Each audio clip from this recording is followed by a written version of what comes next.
Bismillahirrahmanirrahim. Assalamualaikum warahmatullahi wabarakatuh.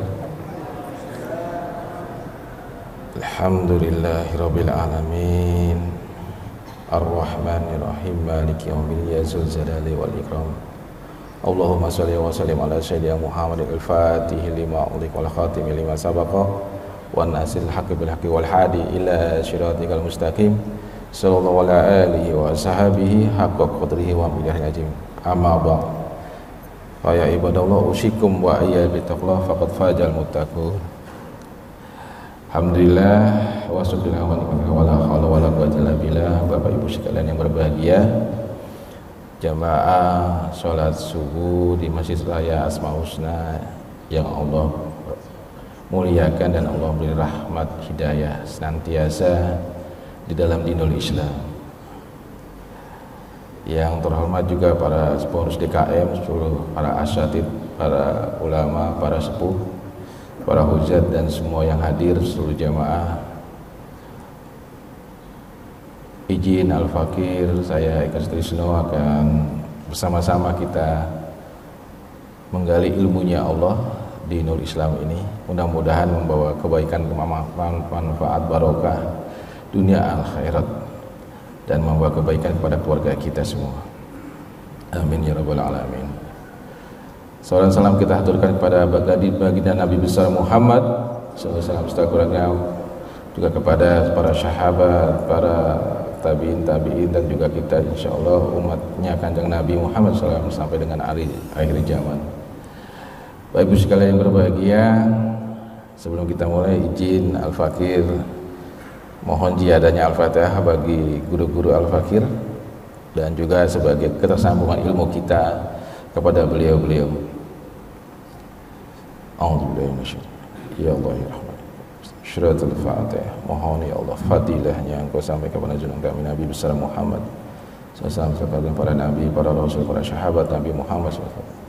Khususnya saat pada Sayyidina Abu Bakar Siddiq, Sayyidina Umar bin Khattab, Sayyidina Utsman bin Affan, Sayyidina Ali karamah wazal, wabil khusus pada Sayyidina Syekh Abdul Qadir Al-Zani Al-Gaud Al-Kutub radhiyallahu beserta keluarganya, para aulia, para wali, para syuhada, beserta keluarganya khusus sahabil wilayah, para wali songo kita nazawi, para malaikat Allah, para aparat Allah yang langit bumi beserta isinya dan aparat kami, guru kami Al-Imam Kiai Abdul Kiai dan guru-guru kami yang semua yang hadir di sini, dan beserta kedua orang tua kami. Shallallahu alaihi Fatihah. Bismillahirrahmanirrahim.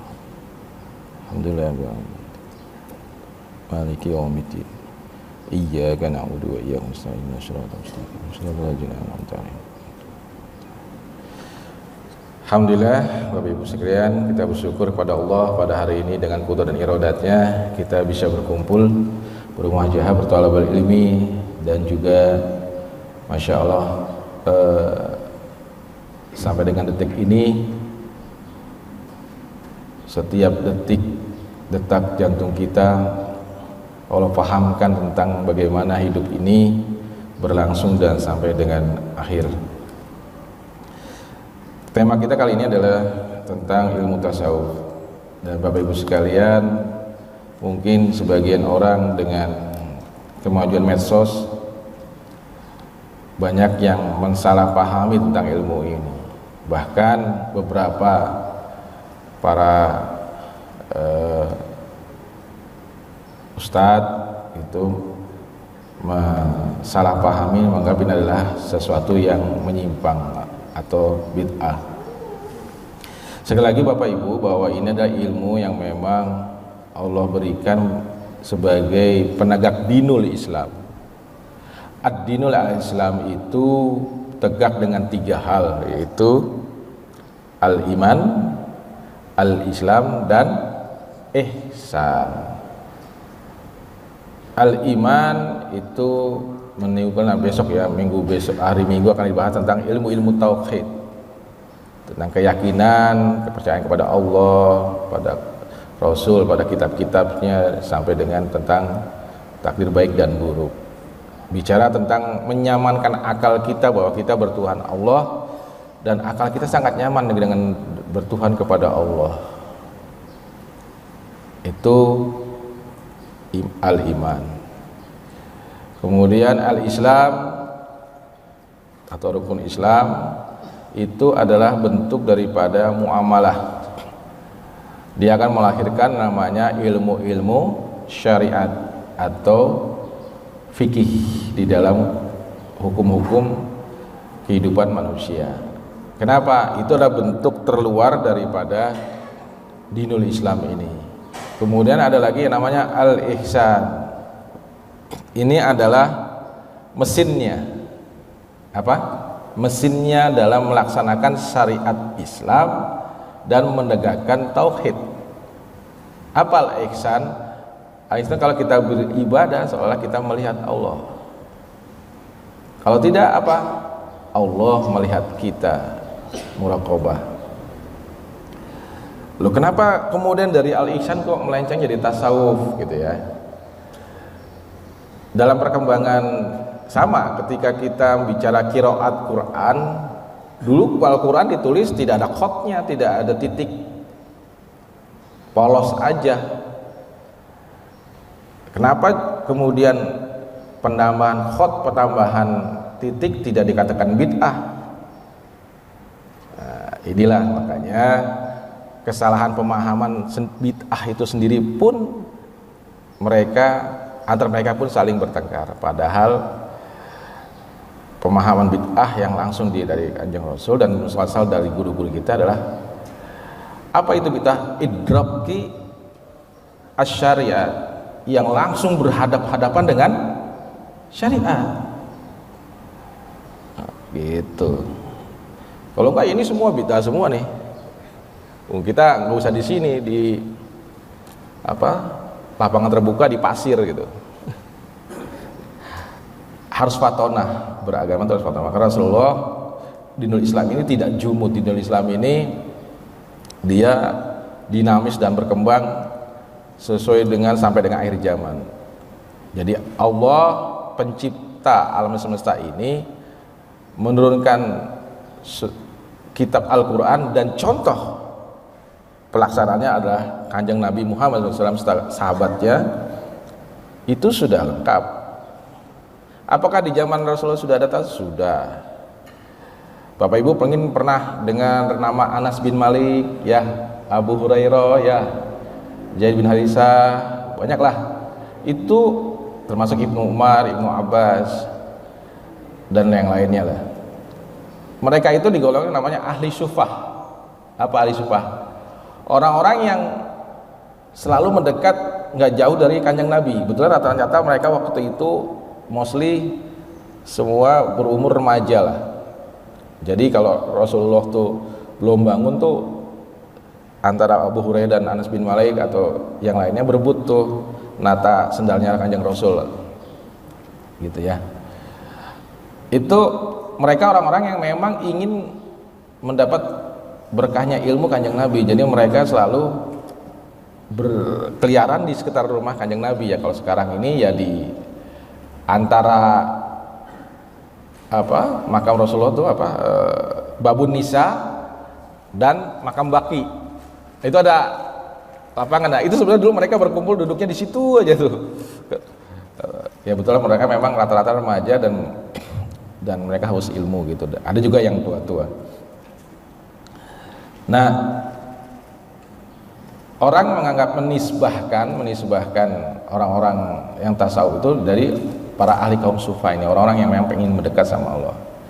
Sehingga definisi itu kemudian berkilah sampai dengan saat ini, dan banyak hal yang kemudian disalahartikan.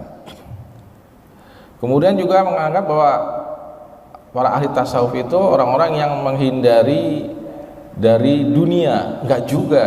Justru orang-orang yang mempelajari, yang menjalankan ilmu ihsan atau tasawuf ini menjadikan dunia ini sarana, bukan dijauhi, dimanfaatkan semaksimal mungkin. Untuk apa? Untuk kehidupan nanti. Jadi jangan dikira kita menjauhi. Enggak ada itu.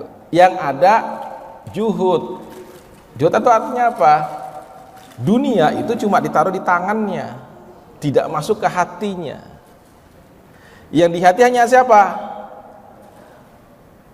Maliki nas, Maliki yaumiddin, Allah subhanahu wa ta'ala. Yang ada di hati itu Allah.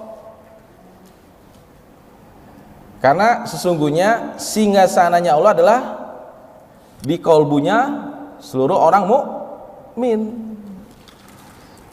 Tuh. Jadi nanti kita, makanya di dalam tasawuf ada istilah-istilah, ada kolbu, ada syir dan sebagainya. Itu hanya istilah, tetapi sebenarnya sesungguhnya itu adalah untuk menggambarkan bagaimana kedalaman rasa kesadaran kita menghadirkan Allah di dalam kehidupan kita.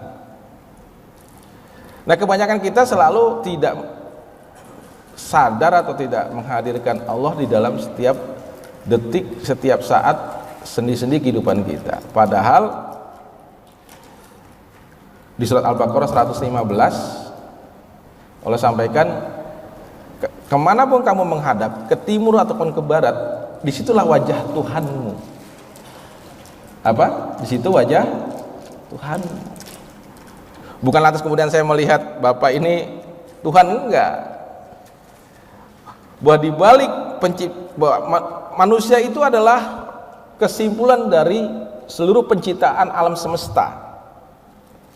Jadi di manusia itu ada yang namanya mikrokosmis, di alam semesta ini makrokosmis.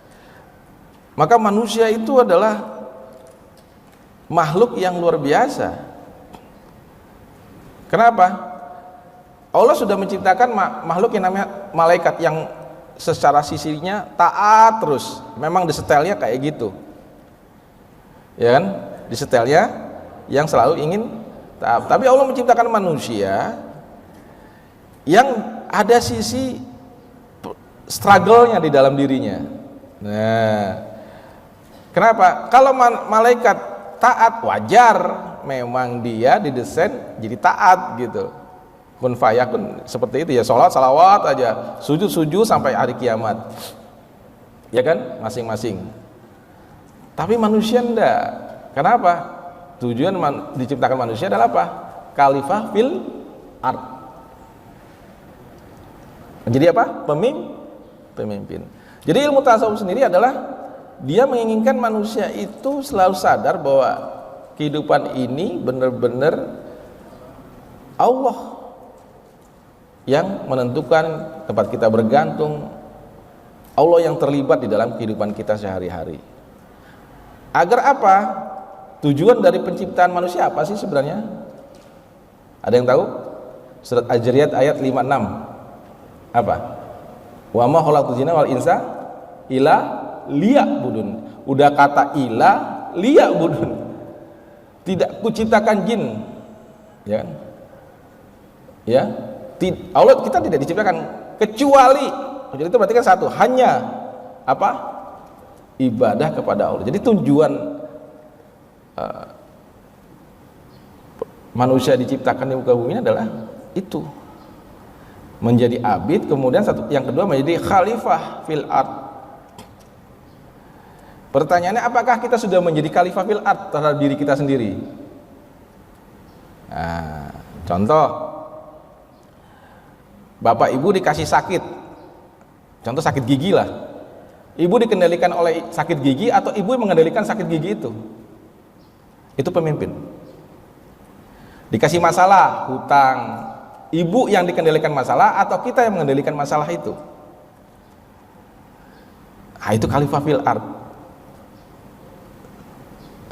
Dipahami? Nah, bagaimana kita ke arah sana? Nanti ada proses-prosesnya kita sampaikan sehingga bapak ibu menjadi otomatis. Ustadz, kenapa di dalam tasawuf ada jenjang tarekat, ada syariat, tarekat, hakikat dan ma'rifat? Itu istilah saja, tapi pada saat hakikatnya, pada aslinya, pada kenyataannya adalah satu kesatuan, Bapak. Seperti iman, Islam dan ihsan. Dalam kebetulan memang di zaman Rasulullah itu langsung nyata kehidupan prakteknya langsung nyata. Misalnya tentang goib, ya malaikat jeglek di depan para sahabat, ya iblis, setan sebagian mereka juga menyaksikan kegaiban-kegaiban, kejadian-kejadian yang sifatnya luar biasa, bulan terbelah dan sebagainya, dan segala macam mukjizat atau mungkin karomah-karomah para sahabat. Dalam satu riwayat, dalam asar sahabat, pernah satu ketika Sayyidina Abu Bakar dan para sahabat sedang makan ikan. Kemudian untuk membuktikan bahwa kalau dari Bapak Ibu baca surat di juz 27 28 itu pasti di depan ayat, di tengah ayat, di belakang ayat selalu berkata bertasbihlah apa-apa yang di langit dan di bumi, bertasbih. Bertasbih berarti kan ada sound, ada bicaranya, ada bentuknya. Sebagai wujud daripada praktek itu, tiba-tiba ikan yang dihidangkan di depan para sahabat itu hidup dan bertasbih. Batu-batu tempat sandaran Nabi pun berkata-kata, bertasbih. Berarti bertasbih berbicara nggak? Bicara. Nih, semua menjadi saksi. Apa? Mereka akan menjadi saksi kita nanti di yaumil akhir. Nih masjid ini. Ya benar Bapak, misalnya Bapak ini ikut kajian subuh, Bapak ini ibadah di sini. Dia menjadi saksi. Itu menjadi saksi. Kok bisa mereka hidup? Kalau pemahamannya seperti itu mungkin sangat pendek, tetapi coba para sains sudah membuktikan di dalam benda ada molekul. Molekul itu saling bergerak, saling, bahkan di dalam inti daripada partikel itu, nukleus dan juga inti atom itu saling bekerja kejaran. Molekul ini bergerak, saling, ada yang merapat, ada yang menjauh. Artinya di dalam benda itu sendiri pun ada gerakan, ada sound. Nah itu salah satu bentuk wujud daripada Allah menciptakan alam semesta. Kenapa bisa seperti itu? Gini deh, di dalam ini kan ada chip, ya, ada chip otak ya. Padahal kalau dilihat itu benda mati bukan? Kok bisa menghasilkan suara, bisa? Ini saja, ini menggambarkan bagaimana Allah sebenarnya memberi tahu kepada kita di zaman modern ini. Seperti itulah Allah menciptakan manusia. Bapak Ibu punya di leher punya pita suara? Coba kalau kita melek sapi waktu di kurban tuh, itu kan cuma seonggok daging kan? Kenapa seonggok daging itu bisa muncul macam-macam bahasa kalau di manusia? Di hewan yang muncul-muncul macam-macam bahasa hewan gitu ya. Kenapa bisa timbul bunyi, timbul kata-kata gitu? Padahal cuman seonggok daging pita suara itu. Jadi kalau kita pemahaman cuma iman dan syariat sebatas oh cuman itu, masuk ke ihsan Pak. Daging itu ada yang menggerakkannya, ada yang memerintahkannya. Dengan apa? Biiznillah, dengan izinnya Allah, dengan kuasanya Allah, maka dia bisa menghasilkan suara dengan proses tertentu.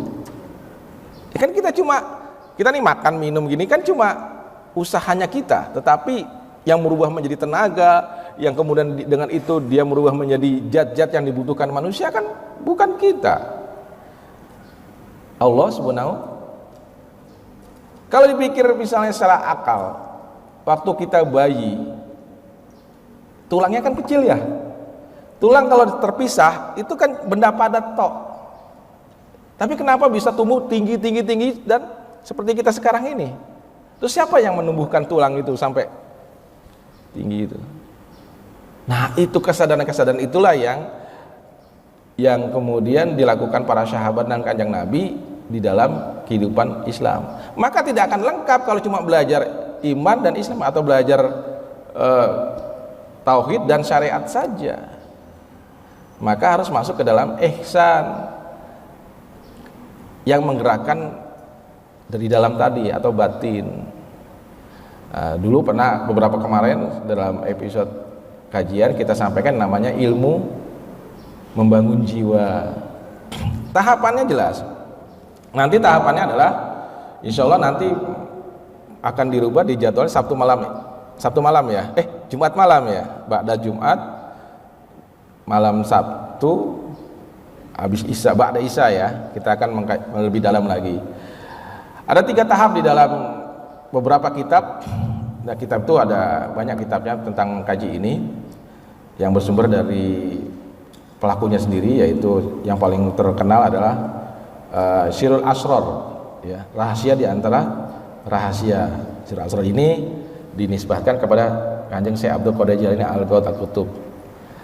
Syekh Abdul Qadir Jailani ini adalah beliau hidup setelah Imam Ghazali. Nah, baru tahu ya. Syekh Abdul Qadir Jailani itu masanya setelah Imam Ghazali. Imam Ghazali itu yang mengarang kitab Al-Ihya Ulumuddin. Al-Ihya itu ditulis, ya, tahu riwayatnya, di Masjid Damaskus, Syria. Ya. Beliau hidup sampai 1111 Masehi. Ya. Kemudian sebelumnya lahirlah saya berkata 1078 Masehi. Jadi kira-kira sudah meninggal ya. Nah, kenapa ini saya utarakan? Jangan nanti banyak orang menyalahkan kitab orang belakangan yang sekarang yang sok-sok tahu menyalahkan kitab Al-Ihya. Padahal baca belum, khatam belum, hanya gara-gara satu perintah dia dilanggar apa? Sujud sama Nabi Adam. Tuh. Ketika zaman Nabi Musa, itu iblis pernah pengen taubat tuh. Nabi Musa diojok-ojokin, Nabi Musa ngadu kan ke Allah. Oh boleh Musa, boleh. Dia mau taubat boleh. Syaratnya satu, cari kuburan Adam, dia sujud di situ. Nggak mau. Hidup kata iblis. Musa, saya hidup aja kagak mau sujud, apalagi dia udah mati katanya. Padahal itu perintah Allah. Nah, ini yang kita kadang-kadang dispute. Kenapa? Harusnya dia kan harus paham nih. Ini kesel dia, kita omongin kesel nih. Rahasianya dibongkar. Iya harus dibongkar. Kenapa dia tidak menuruti perintah Allah? Tahu kenapa? Karena dia dibutakan dengan kepopulerannya, dengan ketinggian ilmunya, dengan ketinggian ketaatannya. Ada nggak model gitu di sini kita? Ada. Siapa? Kaum Harawiris. Kaum Hawar itu merasa paling taat, merasa paling hafiz, merasa paling hebat dalam beragama, kemudian dia menghukumi orang berdasarkan tafsirannya. Contoh apa korbannya? Sayyidina Ali dipenggal kepalanya oleh Ibnu Mujam. Ibnu Mujam ini dia kecewa dengan pengambilan keputusan istimbat hukum Sayyidina Ali ketika dia islah. Kalau bahasanya rujuk dengan Muawiyah. Wah, kalau gitu kalian berdua tidak mengikuti hukum Allah. Orang kalau berontak buat penggal. Ya nggak gitu, ini juga saudara Islam, sesama Islam, ngapain? Udahlah Islam aja, udah silakan minta kekuasaan nih, tak serahkan. Nih Muawiyah silakan atur negara ini, negeri ini, umat ini. Sanggup nggak? Sekarang kan orang malah berebut kan ya kekuasaan. Dulu main udur-uduran, kalau bahasa Jawa apa ya? Udur-uduran bos. Kamu aja. Karena saking beratnya Pak, saking beratnya tanggung jawab yang di hadapan Allah nanti dihisab. Iya, jangankan sekelas kepala negara, RT RW Pak, RT dan RW berani.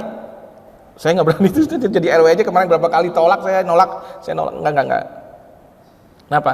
Berat Pak tanggung jawabnya. Katakanlah RW itu cuman berapa ya? 400 warga ya. RT itu 400 warga atau 300 lah, atau kalau paling kecil 20, 30, 40. Nah, satu RW berarti sekitar ada 600 atau 1000 lah ya. Nah, itu coba bayangin. Bapak yakin bisa menjaga akhlak mereka di sekitar situ, tidak ada maksiat, tidak ada yang kelaparan, tidak ada hewan yang tertindas. Ada kucing kelaparan di RT itu, RT-nya kena tuh, RT-nya RW-nya. Kucing sampai mati kelaparan, kena tuh. Pohon sampai kering, pohon tanaman tuh sampai kering, guys. Ayo, temen nggak enak Pak. Apalagi jadi presiden kepala negara, nanti paling lama itu hisapnya. Misalnya Indonesia nih 285 juta dijejer, tanya tuh presiden, Saat memimpin gimana? Satu-satu ditanya. Nah, itu berat Pak jadi pemimpin tuh. Maka kemudian apakah kemudian tasawuf tidak menafikannya? Tidak, justru di dalam tasawuf pemimpin yang adil itu adalah salah satu orang manusia nanti di yaumil akhir yang hisabnya bahkan mungkin tanpa hisab, yang benar-benar di padang mahsyar itu dikasih naungan. Ada 7 orang yang dapat naungan, salah satunya pemimpin yang adil, yang di saat itu nanti tidak ada naungan selain kekuasaannya Allah. Oh, matahari sejengkal, ini mah masih dekat ya, sejengkal ya bayangin, ibarat ya, itu ibarat lah ya. Bayang sejengkal kayak apa tuh. Nah itu ya Pak, Bapak Ibu, ini pengantar aja. Mudah-mudahan ini menjadi, silakan kalau ada yang mau bertanya, saya kasih kesempatan, silakan. Monggo, Ibu, Bapak, silakan. Silakan Pak. Bismillahirrahmanirrahim.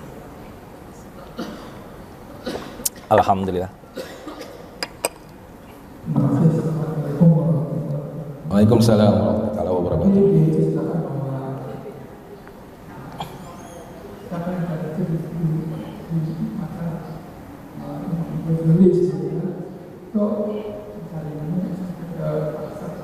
Guru saya dan kata Rasulullah, dahulukan umi. Nah, ibu dulu ya, saya jawab ya, baru bapak-bapak ya, kan 3 kali lebih aja nih. Ibu, nah ini penting. Kemarin dulu pernah saya singgung yang namanya tabayun. Jadi ketika datang berita kepada diri kita, jangan kita langsung kemudian iya, enggak. Orang beriman itu cross check minimal ke lembaga resminya.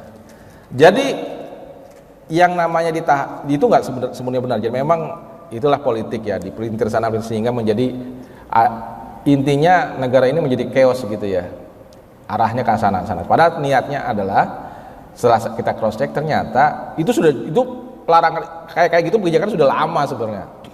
Contoh untuk rekening-rekening yang diindikasikan teroris atau dari judi, dari pencucian uang, money laundry.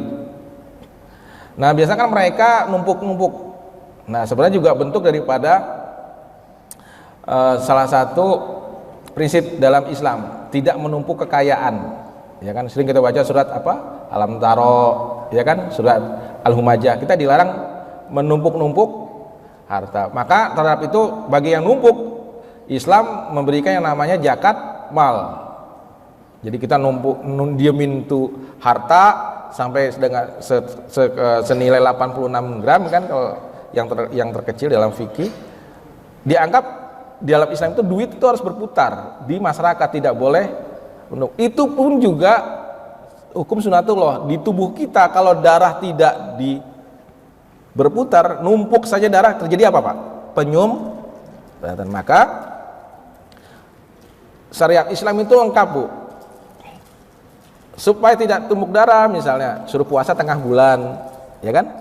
13, 14, 15, atau rajin puasa Senin dan Kamis, agar darah itu kembali lancar. Kenapa? Ketika puasa lemak terbakar dan semuanya kembali to be normally. Atau kalaupun nggak sempat puasa, bekam di tanggal 17, di tanggal 21, karena ingredientnya manusia kalau dikasih sirkulasi, manusia itu titik terendahnya pada saat itu, pada saat setengah bulan ke arah kemudian tanggal 21, itu paling lemah-lamanya titik manusia itu terlemah dalam segi fisik ya. Maka dikuatkan dengan saum tadi, dengan puasa. Nah menjawab itu Pak Bu, nggak sepenuhnya seperti itu, jadi jangan tertelan mentah-mentah Bu. Nah tadi pemimpin kebijakan, mungkin salah satu kebijakan adalah agar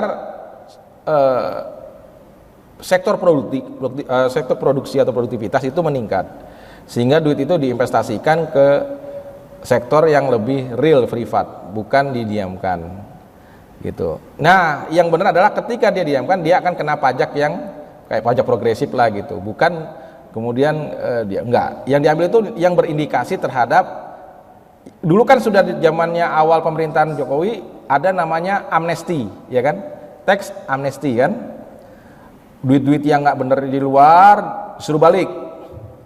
Nah sekarang cukup, udah begitu sudah timbul indikasi itu, kayak dulu misalnya salah satu oknum dia punya rekening di bawahannya, loh, ajudannya punya rekening 990 miliar, padahal gajinya nggak nyampe 50 juta. Iya, gaji selevel pangkat itu, saya punya kakak almarhum itu lebih tinggi dari dia, juga sederhana hidupnya tapi nggak semewah itu, rekeningnya juga nggak sampai 900 miliar gitu kan. Nah itu ya kayak gitu tuh, sehingga aja nggak dulu pernah lihat orang pakai moge kan kasusnya itu, ya itu kayak gitu. Jadi hal-hal yang memang sifatnya mengatur mencegah manusia jadi hedon lah, arahnya ke sana Bu sebenarnya. Jadi justru ulama kita sudah banyak terlibat memberi masukan kepada pemerintah secara langsung. Ada beberapa ulama yang jadi penasehat juga. Dulu namanya Dewan Pertimbangan Agung, dan sekarang Banti Pres. Ya aman Bu, insya Allah kalau negeri saya yakin NKRI itu nggak bakal, insya Allah dilindungi oleh Allah dengan rahmat dan rahimnya. Karena di sini ini banyak orang-orang yang kekasih Allah lah, dan juga banyak orang-orang yang nanti juga kita akan lihat nanti di akhir zaman seperti apa bangsa kita. Insya Allah menjadi pasukan yang memang yang mendukung perjuangan dinul Islam. Dan ini satu lagi Bu, bangsa kita bangsa yang sangat dicintai oleh Kanjeng Nabi dan sangat merindukan. Kalau Ibu nanti mampir di Mekah, ada namanya pesantren. Kalau di sini namanya pesantren ya, di sana semacam kayak majelis ya, semacam kayak apa ya, jawiyah lah, pondokan gitu. Nah, di pondokan Syekh Alwi Maliki ini terkenal di Mekah. Dia keturunan Rasulullah, bukan Habib, tapi dia jalur Idrisiyah, dari jalur Idrisiyah, jadi jalurnya ke Rasulullah. Sanad apa baik ajaran maupun tubuhnya dia nyambung ke Rasulullah. Nah itu selalu disampaikan, asal ada orang dari Indonesia selalu diciumi dan dibilang Anda bangsa yang dicintai oleh Kanjeng Nabi. Ya Bu ya. Nah, kita sambut tuh cintanya Nabi sama kita. Ya, itu. Jadi nggak sepenuhnya benar Bu. Nah, hati-hati, jadi banyak sekarang berita-berita, Masya Allah. Makanya penting bagi kita. Kalau saya tuh saya matiin Bu kayak gitu, langsung telepon. Gimana sih aslinya? Kasih peraturannya. Nggak seperti itulah. Gitu. Apa? Mengurangi kotoran hati kita Bu. Kan di medsos kan macam-macam Bu, bukan hanya itu, pornografi ya kan, kekerasan, betul nggak? Kepalsuan, berita bohong, itu kan mengotori pikiran dan hati kita Bu. Saya langsung, setelah itu saya istighfar, kemudian saya mohon engkau pemilik kebenaran, maka mohon petunjuk saya. Telepon si OJK, OJK Pak OJK, sebenarnya gimana sih? Gitu, oke? Jadi nggak semuanya benar. Oke, clear ya Bu ya, hati-hati, banyak sekali, pinter sekali. Kenapa? Negara kita ini sudah stabil Pak. Ingat Pak, terakhir kita nentang Amerika tentang tarif. Amerika itu keceplosan dan langsung waduh salah gitu, dia salah, udah nurunin tarif, perasaan dia menang udah 0%, kita kerjain kan. Dia sama Eropa kan lagi masalah, di ban. Begitu Amerika 0% di sini, kan 0% kan 0 bener, ya tak dagangin ke Eropa. Kan Eropa kita masih buka open, cerdas gitu. Dikerjain Amerika. Waduh, berarti nanti di Indonesia murah-murah, teknologi kita bisa pindah. Dikerjain habis itu. Oh iya, Indonesia mau alhamdulillah itu petunjuk para ulama tuh. Dia terima aja deh. 19 tuh tarif sebelum krisis Pak, sebelum Covid tuh. Dulu 14, 15, sekarang 19. Itu sebelum krisis kalau nggak salah itu. Tarif kita yang dibebankan dari Amerika ya. Rendah banget itu. Industri kita tumbuh lagi kan? Tumbuh lagi. Pak, nih Ibu ya, teman-teman ya. Menyikapi kehidupan ini lihat ya. Lihat blessingnya Allah ya kepada kehidupan kita. Maaf, kita jangan rasis. Karena orang, wah itu milik, jangan gitu. Allah takdirkan nih, contoh di Tangerang ada pabrik sepatu. Oke, itu milik Korea, milik Jepang. Oke, dia cenderung pada ateis gitu. Kalau dulu saya nggak gitu. Orang yang kesini saya doakan masuk Islam, login, dan saya buktikan Pak, dan saya pelakunya pernah. Saya meloginkan para imigran Cina itu ke sini, login Pak. Orang kalau sudah kena Islam berubah, udahlah berubah, alaknya udah nggak mungkin seliar yang ateis ya. Nah, apa blessingnya? Begitu ada industri, timbulnya apa? Ada pekerjaan. Timbul di sampingnya ada apa? Ada warung ya, ada kos-kosan ya, ada perumahan. Perumahan timbul, muncullah industri. Ini nih, sekarang kayak ini nih, perumahan Semarekon apa, timbul industri, pabrik-pabrik, bahan bangunan. Terus itu efek, multiplier efeknya seperti itu. Dari situlah kemudian ada income pajak ke pemerintah. Dari situlah diolah kemudian untuk kemaslahatan orang banyak. Itulah simulasinya. Kalau zaman dulu zakat ya, pajak ada, tapi yang dipajaki adalah non muslim, kafir zimmi. Itu Bapak Ibu ya. Nah, jadi tasawuf itu membuat kita jadi nyaman. Yang kedua tadi saya menjawab dari Bapak sama Pak ini. Betul, itu adalah ihsan. Aslinya bukan pengembangan, memang ihsan Pak. Ya gitu ya. Tapi mesti ada gurunya, masing-masing ada gurunya, ada pembimbingnya, harus. Terus Bapak tadi bahwa yang Bapak sampaikan tadi, pertanyaannya Pak, ego itu mudah Pak, karena memang itu jihad kita. Kayak ego itu sandarannya kepada, jadi gini, kalau bahasa Simon Freud itu ada ego, ada super ego. Enggak, sebenarnya dalam bahasa Islam tuh cuma nafsu, kemudian ada yang namanya jiwa atau ruh, syirullah.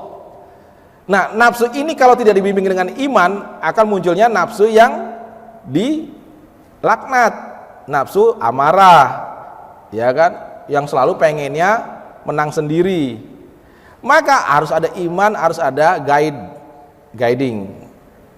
Itu adanya di kolbu, ada di sir di situ di kolbu. Kemudian iman merefleksikan keinginan. Apa keinginan yang dirahmati Allah? Keinginan yang sesuai dengan syariat Islam. Contoh, maaf nih, kita agak sedikit ini. Bapak ngelihat wanita tertarik kan? Kalau cuma ego pasti ditubruk tuh, tanpa ada yang namanya nih kayak hewan Kak. Efek kalau ego dibiarkan, nafsu itu dibiarkan, timbullah hasrat tadi, kemudian diwujudkan dengan niat, kemudian orang itu melakukan hubungan seperti binatang. Tapi karena ada iman di dalam kolbu, maka syariat itu dikedepankan. Maka kalau mau begitu kamu nikahlah. Nah itu Pak, itu yang dirahmati Allah. Dagang, pengen untung segede-gedenya, bikin curang nggak? Timbangan digedein gitu ya, digedein. Timbangan dicurangi lah. Dagang duku 1 kilo jadinya 0,8 ons. Makanya saking ada viral di medsos, bawa timbangan sendiri, tukang dukunya langsung tepok jidat. Nah itu nggak boleh gitu, itu nafsu tuh Pak, ego. Ke istri, nah